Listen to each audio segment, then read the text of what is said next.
Kuwaye kuna mata, moyo unanawa, tohu ya kuna Jesu bonesi wedu, nekutenda tohu ya ujishago chedu, ora pawa kaneta, shakana kakuwayo, mukuna mata, tino komborerwa, ora pawa kaneta, shakana kakuwayo, nguwaye kuna mata, tenzi oswedera, anetiti kunzwa wana wajijema, jesetino jisa, amakomba ake, ora bawa kaneta, shakana kakuwayo, mukuna mata, tino komborerwa, ora bawa kaneta.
Kwazivai vana vaMwari, tinoda kutenda Mwari nemukana wavatipa kuti timbotaurirana pamusoro peshoko raMwari. Nyaya toda kutaura pazuva ranhasi inyaya isingafarirwi nevazhinji kunzwa, inyaya isina kujairika, inyaya yekuti kana vamwe vakainzwa vanovhunduka, vovhundutsirika, votyisiwa. Panguva dzinedzi ndiri kuda kuti tingoyeuchidzana pakati pedu kuti uchafa. Ndiri kureva iwewe wakagara wakanditarisa, ndiwa ndiri kureva kuti uchafa. Hauzorarami nekusingaperi, hazvikozorambi zviri zvazviri nekusingaperi. Riripo rimwe zuva pachapinda mafoni, pachifonewa, pachibvunziwa kuti maapapi, vanhu vachibvunziwa kuti mapepa ari kufamba sei, vachimanyisa mapepa emaburial order ako iwewe. Pachabvunzwa kuti iko zvino maapapi, vachiti vanhu ngavachifanira kuimba, taakuda kusvika, vachireva kusvika nebhodhi yako. Saka pazuva ranhasi toda kungoyeuchidzana kuti munhu waMwari, zvinhu hazvirambi zviri zvazviri, uchafa. Kana uchiverenga Bhaibheri, shoko raMwari, mukati mebhuku raMuparidzi chapter 9 pavhesi ya 5, Bhaibheri shoko raMwari rinoti nokuti vapenyu vanoziva kuti vachazofa, asi vakafa havana chavanoziva, kunyange nemubayiro havachina, nokuti havacharangarirwi. Ndoda kuti titarise vhesi zvakanaka. Iri kuti vapenyu vanoziva kuti vachazofa, asi vakafa havana chavanoziva. In other words, Muparidzi iri kuti iyo munhu anonzi mupenyu, munhu anoziva kuti anofa. Munhu anonzi mupenyu, munhu anoplana achiziva kuti pada ndinozviita ndiri mupenyu, kana kuti pada zvinokoneka ndafa. Munhu anonzi mupenyu, munhu anoti chero akatenga stand anoziva kuti ndogona kuivaka, kana kuti zvinogona kukona ndafa. Munhu anoziva kuti mupenyu, kunyange achiaplaya loan anonzwisisa kuti loan inogona kusara yobuda, ndisi sipo yaapruviwa. Saka vapenyu vanoziva kuti vachafa, asi vakafa havana chavanoziva. Kana munhu achirarama sokuti haafi, achiplana sokuti haafi, achingomuka achibuda mukati memba asina kana kunamata kana kutenda Mwari sekuti haafi, munhu iyeye ndiye ari kunzi munhu iyeye akafa. Nemhaka yei? He is just a moving grave, anorarama sokuti haafi. Saka Muparidzi ari kutiyeuchidza vapenyu vanoziva kuti vachafa, asi vakafa havana chavanoziva, nemhaka yekuti havacharangarigwi. Ukaverenga vhesi 6 inototitaurira kuti rudo rwavo, godo ravo, zvese zvinenge zvapera, nokuti havachipo uye havachina chavanogona kuita pane zvose zvichaitwa mukati menyika. Zvinoreva kuti kudini? Zvinoreva kuti rudo runoitwa navapenyu. Kana uchiri mupenyu ndipo paunogona kuda murume wako. Kana uchiri mupenyu ndo paunogona kuda vana vako. Kana uchiri mupenyu ndo paunogona kuda mudzimai wako. Kana uchiri mupenyu ndo paunogona kuda vabereki vako. Nokuti kana wafa haucharangarigwi zvakaipa zvako nezvakanaka zvako, zvose zvinenge zvapfuura. Regai tiverenge mukati mebhuku raJeremia, Jeremiah chapter 18. Ndinofarira pfungwa inonyogwa mukati mebhuku raJeremia. Mwari achitaura naJeremia anotiye, Jeremiah chapter 18 kutangira pavhesi ya 1. Shoko rakauya kuna Jeremia richibva kuna Jehovha richiti, simuka uburukire kuimba yomuumbi wehari, ipapo ndichakuzivisa mashoko angu. Verse 3, Jeremia anoti, zvino ndakaburukira kuimba yomuumbi wehari, ndikamuona achibate basa pamakuyo. Mwari achitaura naJeremia anotiya ndine shoko randinoda kuti nditaure newe, but shoko iri kuti ndigona kutaura newe ndinoda kuti undodzidza chimwe chinhu pane zviri kuitwa nemuumbi weHari. Saka shoko raJehovha riri kuti kuna Jeremia, chisimuka uende paimba yemuumbi weHari. Kana wasvika ipapo pane zvandinoda kuti unoona ugogona kudzidza kuti ndigogona kutaura newe. Jeremia anoti ndakasimuka ndikaenda kuimba yomuumbi weHari. Pandakasvika pari ndakawana ari pabasa, ari bhizi kubata basa pamakuyo. Hanzi naJeremia, zvino mudziyo wakanga achiita nevhu wakati washatiswa mumaoko omuumbi weHari. Ndakaona muumbi weHari achitorazve ivhu iroro achiumba imwe hari sezvaakafunga muumbi weHari. Jeremia ari kuti pandinosvika paimba yomuumbi weHari ndinosvika ndowana ari pabasa rake. Akanga achiitei? Akanga achiumba hari dzake nevhu. Kwanzi pakuumba hari dzake kwaita, Jeremia anoti ndakatarisa, ndakaobserva, ndikaona kuti muumbi weHari aiti kana akaumba hari yake, waiti apedza kuumba hari oigadzika pamberi apo, oitarisa, oinanganidza.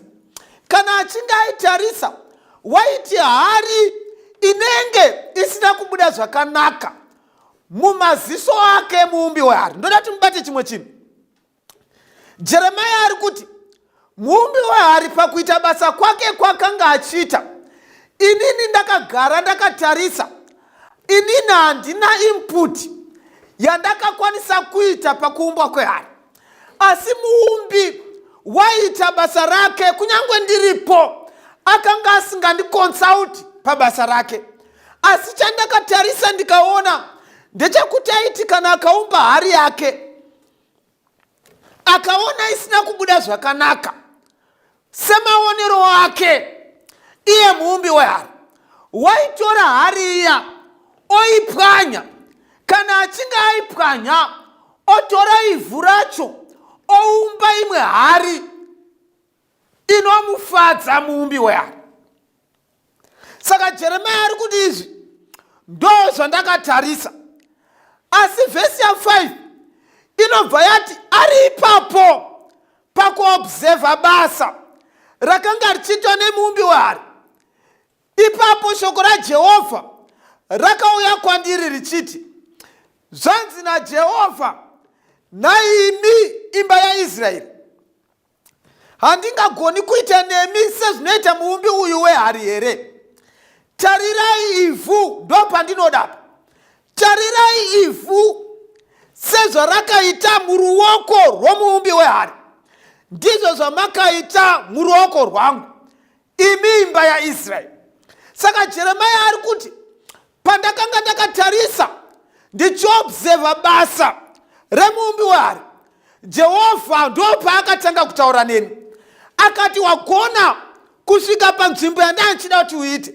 Jehovha ndobva ati kuna Jeremia, Jeremia, tarisa sezvakaita ivhu mumaoko emuumbi weHari, ndo zvakaita Israeri mumaoko angu. Nemhaka yei Mwari ari kuti simba rauri kuona rine muumbi weHari akabata ivhu raanaro mumaoko ake, ndo simba randinaro pamusoro paIsraeri mumaoko angu. Zvauri kuona zviri kuitwa nemuumbi weHari ndogona kuzviita naIsraeri.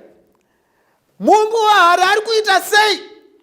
Ari kutora hari oiumba sezvaanoda. Kana aiumba sezvaanoda, kana ikaramba kubuda zvakanaka mumaziso ake muumbi weHari, muumbi weHari ari kuita sei? Ari kutora hari oiputsa, oumba imwe hari inomufadza semaonero ake. Saka Mwari ari kuti ndo zvakafanana naIsraeri mukati memaoko angu. Ini ndiri Mwari, Israeri munhu wangu. ndine simba rekugona kuita zvandinoda naye. Simba rekudii? Simba rekuumba kana kuputsa. Rega ndikuudze munhu waMwari, upenyu hwedu huri mukati memaoko aMwari. Mwari ndiye ane simba yekuita zvaanoda neupenyu hwako. Dambudziko rataita mukati meupenyu nderekufunga kuti tinoita zvatinoda neupenyu hwedu. Yeti Mwari ari kuti Israeri ivhu riri mukati memaoko angu, ndine simba rekuumba kana kuputsa. Rega ndikuudze munhu waMwari, iwe pauri kukalkuleta makore uchiverenga makore awararama, Mwari ari kuona kuti hari yave kusvika pandinoda kuti iite, ndave kuda kundoiputsa. Dambudziko rataita mukati meupenyu nderekuti kana tichitaura nezvenyaya yekufa, vakomana nevasikana vane ma20 years, ma25 years vanotanga kutarisa. Vadhara vati kurirei vave kuma60 nema70 vokalkuleta metsi dzavo, vofunga kuti rufu ruchatanga kurova vadhara vakuru, ukaona rwozosvika patiri tozoita serious. Kana tichitaura zvekufa, vanhu vasingarwari vanotanga kufunga hama dzavo dzinogwara, votanga kufunga vari pamapiritsi eBP nevari pamapiritsi eshuga. Vofunga kuti kana ivavo vatanga kufa, rufu kuchazosvikira isu vasingagwari. Yeti rufu harutangisa izvozvo, runogona kutanga kutora mutano ruchisiya anorwara. Rufu gunogona kutora breadwinner guchisiya asina kana plan. Rufu gunogona kutora mudiki guchisiya mukuru. Saka teerera unzwe munhu waMwari. Mwari ari kuti kuna Jeremia, upenyu hwemunhu hwakafanana nehari mukati memuumbi wehari. Kana upenyu hwako huri mukati memaoko aMwari, pane vamwe vanhu vanopa Mwari nguva kuti Mwari ndichazoita serious nemi kana ndichinge ndapedza college. Vanokangamwa kuti varipo vamwe vakadzidza vakaenda kucollege, but pakazosara poitwa magraduations, ivo vakagraduate in absentia, vasipo vafa. Saka rekedza ndikuudze munhu waMwari, rufu haruna respect needucation yauri kuita. It's high time utendeuke udzoke kuna Mwari. Upenyu hwako huri mumaoko aMwari. Vamwe vanhu vanofungidzira kuti kana ndikatanga ndaona murume akanaka anondiroora, ndo pandichazotanga kunamata. Yeti varipo vakafa vasina kurogwa. Rega ndikuudze munhu waMwari, tarisa zviri kuitwa nemuumbi wehari pamakuyo, unogona kunzwisisa upenyu hwako. Vanhu vakawanda vanofungidzira kuti vanofanira kutanga vatsvaka mari. Kana vachinge vatsvaka mari, vaiunganidza vaiwana, ndo pavanozoya kuzonamata Mwari. Vanokangamwa kuti varipo vakafa vachiitsvaka vasina kuiwana. Saka Bhaibheri, shoko raMwari rinotiburitsira pachena pana Mateo kuti tangai kutsvaka ushe hwaMwari kutanga, zvimwe zvese zvikozotevera. Upenyu hwako, hama yangu, hwakafanana nevhu riri mukati memaoko emuumbi wehari. Ivhu riri mukati memaoko emuumbi wehari. Muumbi wehari ane simba rekuita zvaanoda nevhu rake. Ane simba. Jeremia ari kuti paakanga akagara Jeremia, I want to believe Jeremia aiti kana akatarisa chinhu chaiumbwa, hari yaiumbwa nemuumbi wehari, aiti kana akaitarisa Jeremia chero akaona hari yakanaka mumaso ake, muumbi akaona hari yakashata, Jeremia akanga asingakwanisi kumisa muumbi wehari kuputsa hari yake, nokuti muumbi wehari ndiye aiziva hari yaanoita. Rekedza ndikuudze munhu waMwari, munhu wose upenyu hwake huri mukati memaoko aMwari.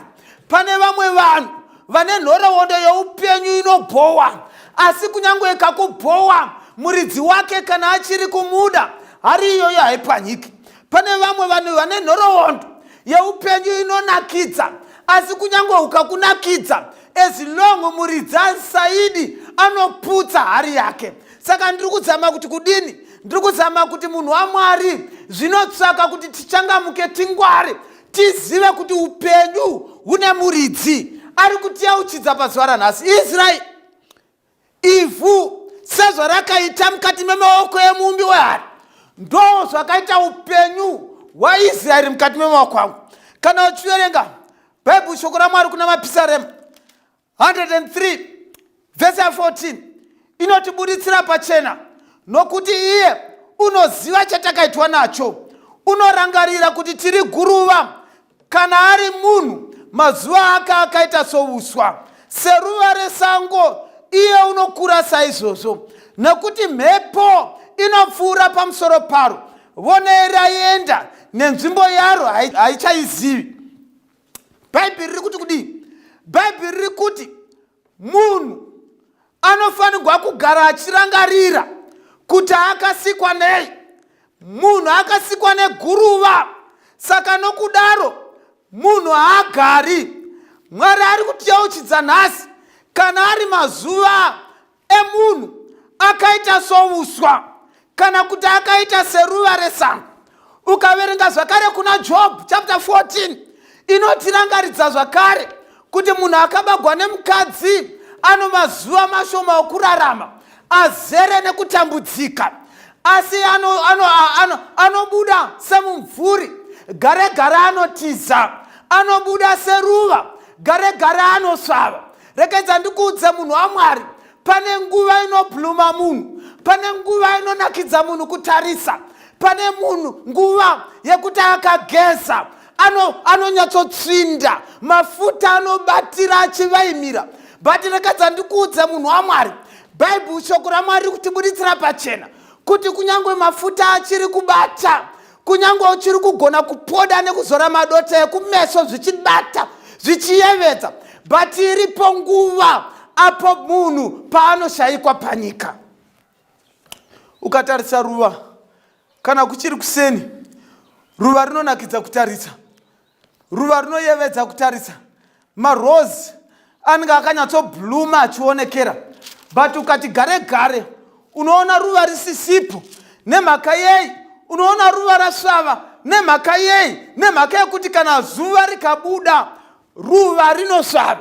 Ndo zvatiri kuyeuchidzwa namapisarema kuti munhu, upenyu hwemunhu hwakafanana neguruva. Munhu wakasikwa neguruva, gare gare pamusoro peguruva, mhepo inovhuvhuta inoya yoritsvaira yoenda. Munhu waMwari, rekedza ndikutaurire, pamazuva ekugarika, mazuva ekudya zvinonaka, nemazuva ekuwana mari, usakangamwe Mwari. Nemhaka yei? Gare gare haugari, unotiza seruva. Kungoyeuchidzana munhu waMwari, hatizorarami nekusingaperi. Rimwe ramazuva tinofa, rimwe ramazuva tinofa, tinoshayikwa panyika.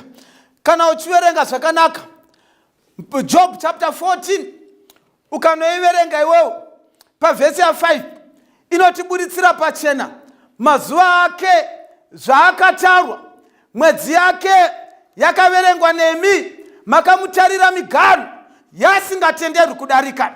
Job kana achitaura anotibuditsira pachena kuti imi Mwari mazuva ake makamatara. Mukati mekurarama kwatiri kuita, tese tiri mukati menyika tine mazuva ekurarama takatarirwa naMwari.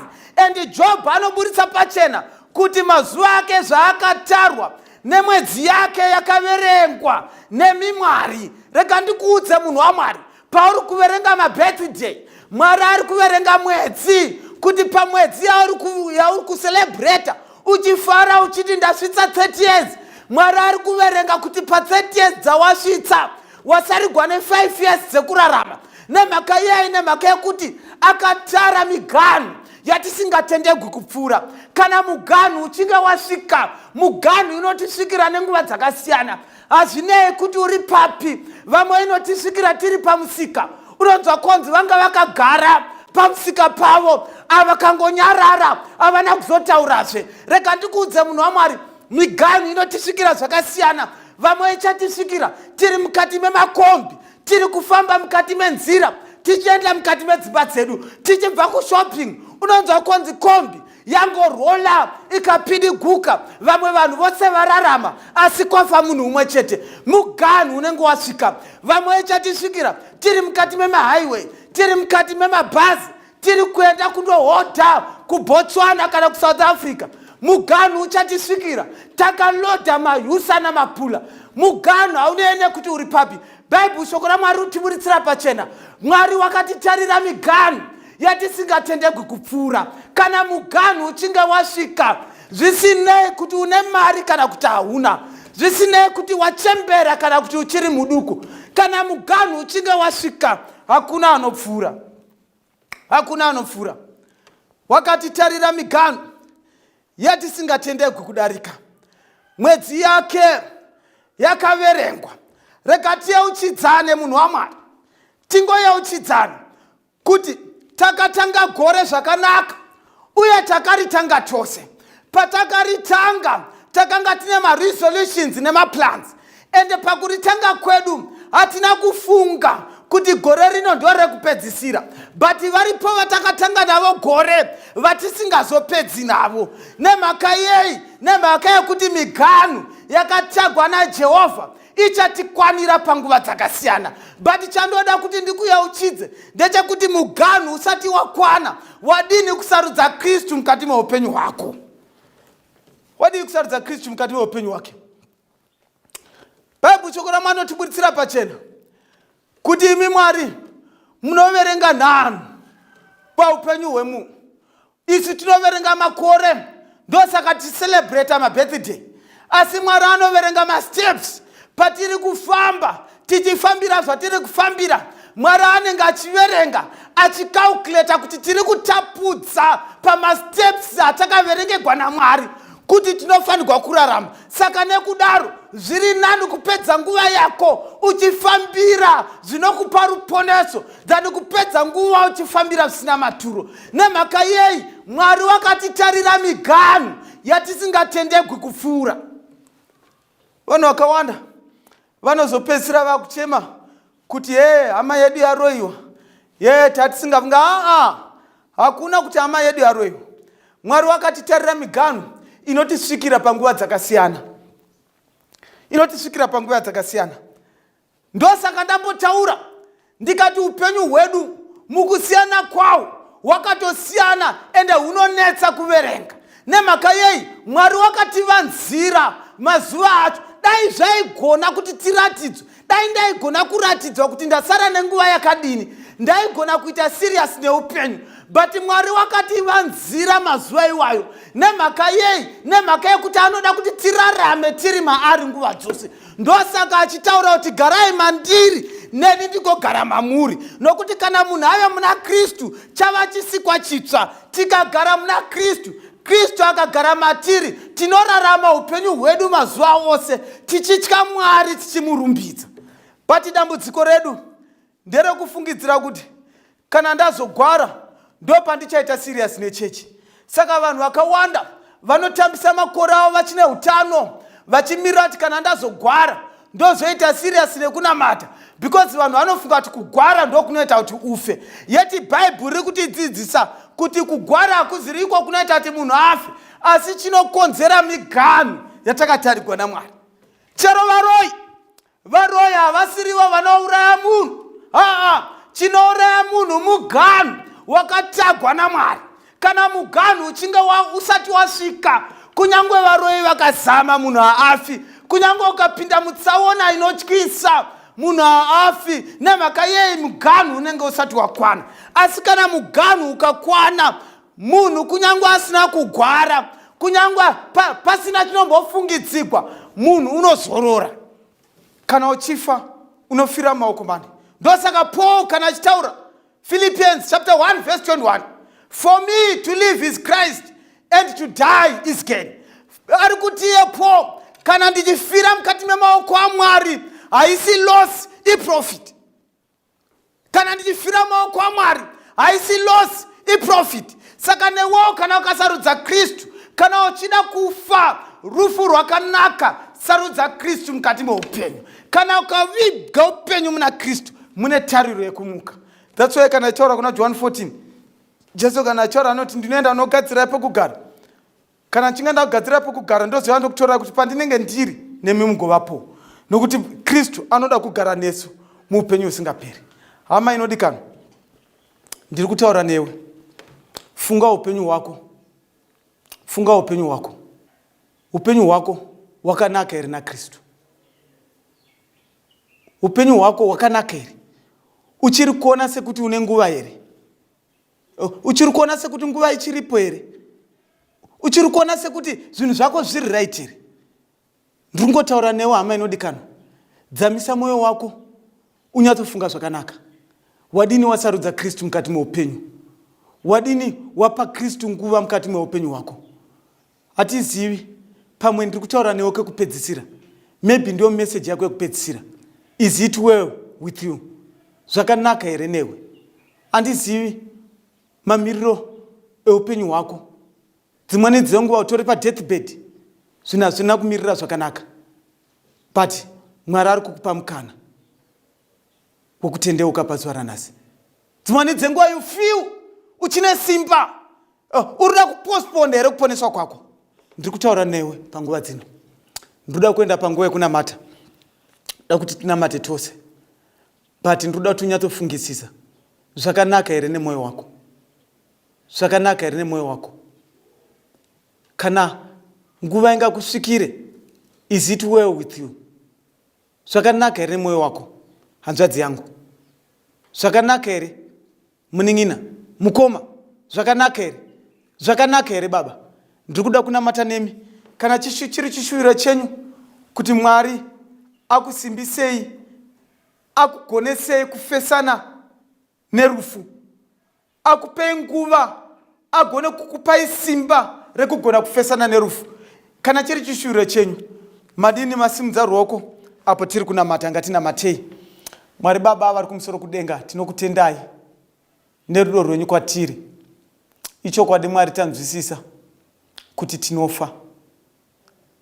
Mwari, rufu harunei nepatiri iko zvino. Rufu harunei nestatus. Runogona ngotisvikira tine mari kana tisina. Runogona ngotisvikira tine chikoro kana tisina. Mwari, munamato wangu panguva dzino ndokuti musatitendere Mwari kusangana nerufu kana tisina kukusarudzai. Gonesai hana dzedu kurova, tingakusarudzei mukati meupenyu.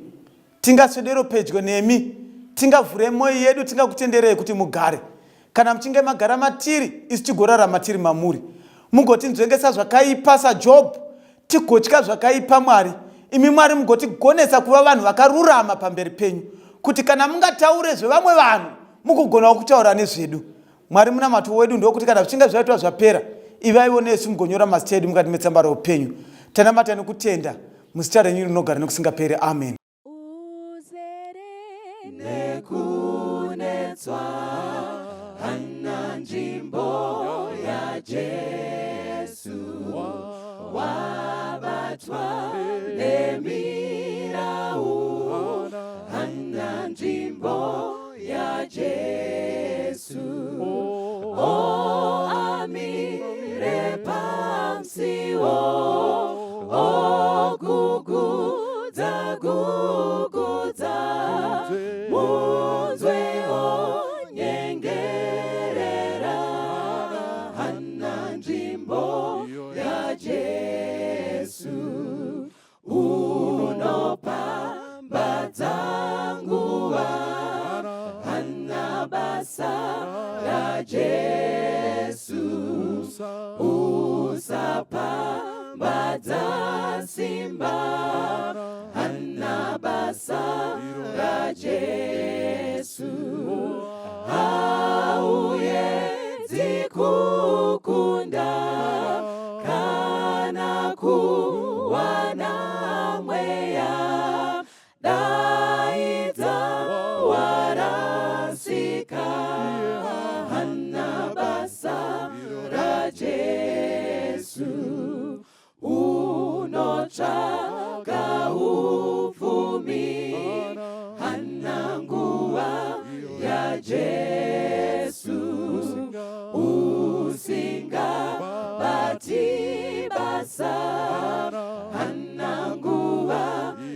Jesu, Rufaro, rufaro neupfumi, ndizvo zviro unoda, kuedza kuzvifadza, hana nguva yaJesu,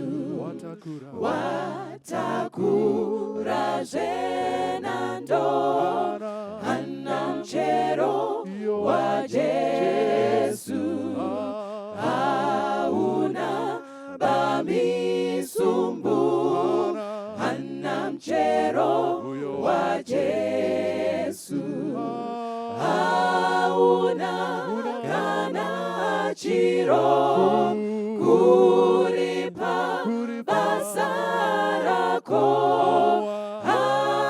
hauwani rufaro wokumbana naJesu, wokumbana naJesu, wokumbana naJesu, wokumbana naJesu.